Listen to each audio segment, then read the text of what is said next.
वो पहला daily soap था इंडिया का। 3 साल तक आप 3 साल तक किया शांति। क्योंकि सुपरहिट सीरियल था वो, सुपरहिट सीरियल था। मंदिरा बेदी उनका पहला काम था ये।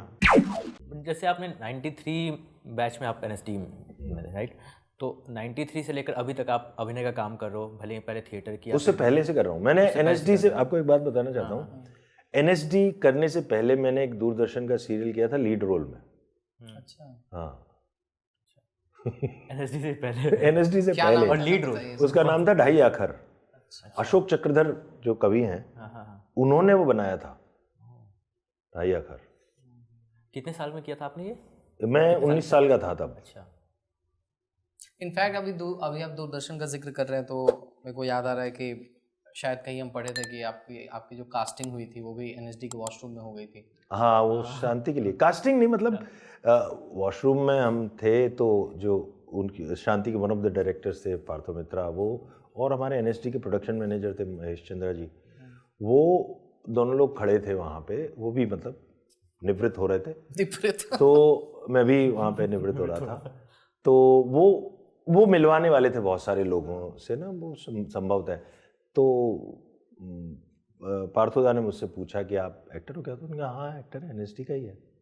तो उनका एक ऐसा बन रहा है, मुझे लगता है एक में फिट हो सकते हो तो ऑडिशन तो दे दो। मतलब क्या उससे पहले आपका अभिनय उन्होंने देखा था? नहीं कोई नहीं, मेरे को सिर्फ एनएसडी का हूँ और देख के उनको लगा कि एक रोल में फिट हो सकता है।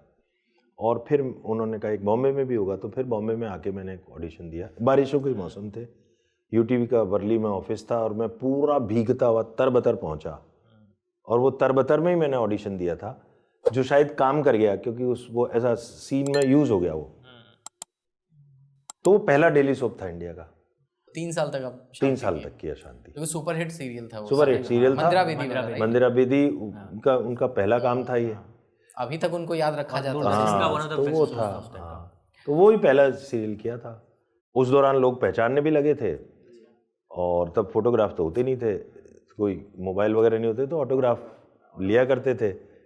और जैसे वो बंद हुआ और कोई और काम नहीं आया तो पहचान सब भूल गए, क्योंकि टेलीविज़न की यही बात है ना कि वो रद्दी हो जाता है, अखबार की तरह होता है। अच्छा। कि अगले दिन चाट पकौड़ी खाते हैं उस पर लोग, उस अखबार पे वड़ा पाव रख के खाते हैं, भूल जाते हैं। शॉर्ट लिव्ड मेमोरी होती है। लेकिन फिल्म्स वगैरह एक नॉवेल की तरह होती हैं जो आप संभाल के अपनी अलमारी में रखते हैं और बार बार पढ़ते हैं, लेकिन अखबार तो फेंक दिया जाता है ना। Thank you for watching this full clip, और मैं आपसे वादा करता हूं कि इसका फुल पॉडकास्ट भी देख के आपको काफी मजा आने वाला है।